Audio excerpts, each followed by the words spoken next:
Good morning all of you. आज की class में हम लोग अपना सॉल्व एग्जांपल शुरू करेंगे एक्सरसाइज 7.2 का, और वो होगा क्वेश्चन नंबर 4 यानी कि सॉल्व एग्जांपल नंबर 4। इस पर थोड़ा सा ध्यान से देखेंगे। क्वेश्चन हमारे लिए ये है, इन ट्रायंगल एबीसी, यहाँ एबीसी नाम का एक ट्रायंगल है, इसके बारे में कहा जा रहा है द बाइसेक्टर एडी, और इसमें एडी जो दिख रहा है वो बाइसेक्टर है। ये किसका बाइसेक्टर है आगे क्वेश्चन से क्लियर होगा। कह रहा है the bisector AD of angle A, यानी ये एडी जो है वो किसका बाइसेक्टर है, एंगल ए का। मतलब यह एडी जो है एंगल बाइसेक्टर है। इससे हमारा एंगल बीएडी और एंगल सीएडी दोनों इक्वल हो जाएंगे, जिसकी चर्चा हम लोग आगे करेंगे। फिर आगे कह रहा है the bisector AD of angle A is perpendicular to side BC. यह एंगल बाइसेक्टर एडी इस BC पर परपेंडिकुलर है। इट मींस एंगल BDA और एंगल CDA ये दोनों आपस में इक्वल होंगे, क्योंकि ये राइट एंगल होंगे। ओके, फिर आगे कह रहा है, जिसे क्या फिगर 7.27 में देख ले, यहां पर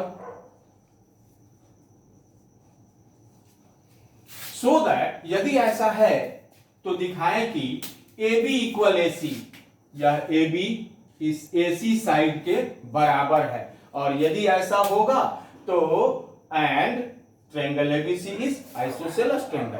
क्लियरली यदि AB इक्वल के AB AC के इक्वल हो जाए तो आप लोग क्लियरली लिख सकते हैं कि so triangle ABC is isosceles triangle. Okay, तो इस काम को करने के लिए हम लोग आ जाते हैं सॉल्यूशन में, लिखते हैं इन ट्रायंगल एबीसी क्या क्या चीजें गिवन है वो पहले लिख ले, और यहां पर गिवन में लिख लेते हैं। गिवन है हमारे सामने में क्या क्या इक्वल बोला गया, अभी जस्ट बोला गया है कि angle BAD equal angle CAD, और क्या क्या है ये भी लिख लें, angle BDA equal angle CDA। ये दोनों चीजें दी हुई हैं। प्रूव क्या करना है आपको, टू प्रूव में लिख लें। टू प्रूव में आपको करना है AB इक्वल AC। ओके, तो प्रूफ शुरू कर देते हैं।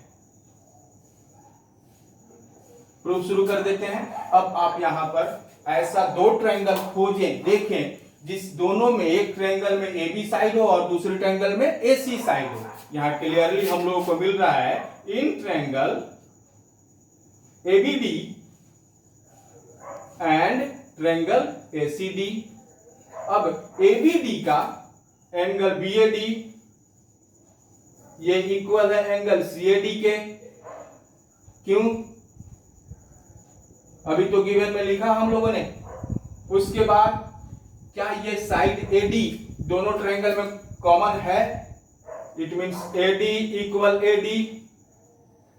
क्यों, कॉमन। और finally angle BDA equal angle CDA, ये क्यों, ये भी गिवन है। और यदि ऐसा है तो देखें किसी एक ट्रायंगल के तीनों पार्ट को देखें, कौन सी क्राइटेरिया लगाई जा सकती है। हम लोग ट्रायंगल ABD के तीनों पार्ट को देख रहे हैं, angle BAD this angle, side AD this side, and angle BDA और एंगल BDA दिस एंगल। इससे हमें दिख रहा है कि दो एंगल के बीच वाला एक साइड का कंपेयर हम लोग दूसरे ट्रायंगल के दो एंगल और उसी के बीच वाले साइड से कर रहे हैं। तो हम लोग ऐसा क्लियरली कह सकते हैं कि triangle ABD congruent triangle ACD। कैसे भाई, एंगल साइड एंगल क्राइटेरिया से। और ये जैसे ही यहां हो रहा है, जब ये दोनों ट्रायंगल आपस में कॉन्ग्रुएंट होंगे तो हमें क्या मिल जाता है यहां पर कि AB equal AC, AB equal AC। कैसे, CPCT से। और यदि ऐसा है तो क्या ये दोनों ट्रायंगल के दो साइड इक्वल हैं, तो पूरा यह ट्रायंगल यदि ABC बन जाए तो भी तो AB और AC आपस में इक्वल होंगे ही होंगे। जिस हिसाब से हम लोग कह सकते हैं यह पूरा का पूरा ट्रायंगल एबीसी जो है, यदि इसकी दो साइड्स आपस में इक्वल हैं तो यह कैसा ट्रायंगल है? Isosceles triangle okay. ओके, पांचवा नंबर क्वेश्चन है, E and F are respectively, E और F के बारे में कहा जा रहा है कि ये दोनों क्रमशः the mid points of equal sides AB and AC, यह दोनों क्रमशः AB और AC जो कि आपस में इक्वल हैं उनके मिड पॉइंट्स हैं। यानी AB और AC आपस में इक्वल है तो उनके मिड पॉइंट होने के चलते इस AB का हाफ और AC का हाफ भी आपस में इक्वल होगा। फिर आगे आते हैं, कहा जा रहा है ऑफ ट्रायंगल ABC, इस पूरे ट्रायंगल ABC के बारे में ये बातें आपको बता दी गई। तो अब कहा जा रहा है सो दैट, तो दिखाइए कि BF इक्वल CE, तो ये B को मिड AC के मिड पॉइंट से ज्वाइन करने वाली लाइन सेगमेंट BF और C को AB के मिड पॉइंट E के साथ ज्वाइन करने वाली लाइन सेगमेंट CE के इक्वल होगा। आ जाते हैं फिर से अपने यहां सॉल्यूशन में, यहां पर गिवन में लिख देते हैं। गिवन में क्या क्या चीजें हमारे पास में दी गई हैं। यहां बोला जा रहा है कि AB इक्वल AC, और यदि ऐसा है तो half of AB equal half of AC, yes. और यदि हाफ ऑफ AB को बात करें तो क्या यह AE जो है AB का हाफ होगा? क्लियरली, क्योंकि E मिड पॉइंट है AB का, इसलिए इसे कह सकते हैं AE इक्वल और half of AC equal AF कहा जा सकता है। गिवन में इतना लिख दीजिए और तब उसके बाद आगे आते हैं टू प्रूव में। टू प्रूव में BF इक्वल CE, उसके बाद प्रूफ इन ट्रायंगल।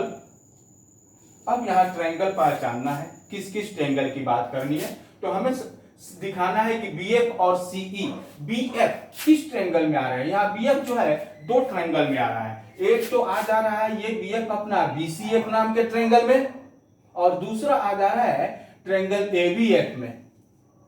ओके, तो यदि BCF की हम बात करते हैं तो यहां हमें इस एंगल के बारे में कोई विशेष जानकारी नहीं है, यह एंगल कैसे है, क्या है, नहीं है। फिर ये एंगल के बारे में हमें विशेष जानकारी नहीं है, कितना डिग्री का एंगल बना रहा है, कैसे है। यदि क्लियर हो जाए कि आइसोसेलेस ट्रायंगल है तब न कहें कि भाई ये जो मिड पॉइंट पर है तो परपेंडिकुलर भी होगा या उसका वर्टेक्स एंगल को बाइसेक्ट करेगा, लेकिन यहां तो हमारे सामने में ऐसा कुछ दिया। हाँ, AB और AC इक्वल दिया गया है तो ऐसा भी लेके चल सकते हैं, ट्रायंगल BCF को भी लेके आगे बढ़ सकते हैं। देखेंगे हम लोग यहाँ ट्रायंगल ABF को आगे लेके चल रहे हैं, triangle ABF and triangle ACE, इन दोनों ट्रायंगल में देखते हैं। ABF ट्रायंगल में क्या ध्यान देंगे, यह AE ABF का AB ACF के AC के बराबर है, क्यों है बराबर? गिवन है AB इक्वल AC। ओके, और क्या यहां ABF ट्रायंगल का जो ये एंगल है, एंगल BAF एंगल BAF यह ACF ट्रायंगल के एंगल CAE के बराबर होगा? कैसे? कॉमन है, कॉमन है। और साथ ही साथ ABF ट्रायंगल का क्या यह AF साइड ACE ट्रायंगल के इस AE साइड के बराबर होगा? अभी अभी यहां पर हम लोगों ने गिवन में निकाला है इसी चीज को, तो लिख लेते हैं AF इक्वल AE, ये भी गिवन में है, लिख लेंगे। और यदि ऐसा है तो क्या साइड एंगल साइड क्राइटेरिया से ये दोनों ट्रायंगल आपस में कॉन्ग्रुएंट हो जाएंगे? लिख लेंगे so triangle ABF congruent triangle ACE कैसे? साइड एंगल साइड से। और यदि ये ऐसा होगा तो देखें तो दो साइड्स तो पहले से इक्वल है ही है, तीसरी जो बची हुई साइड है यदि कॉन्ग्रुएंट हो गई थी क्या तीसरी साइड इक्वल नहीं होगी? क्लियरली हो जाएगी तीसरी साइड। ABF का तीसरा साइड है BF और ट्रायंगल ACF का तीसरा साइड है CE, ये भी CP CT से इक्वल हो जाएगी। ओके, इतना ही, फिर मिलते हैं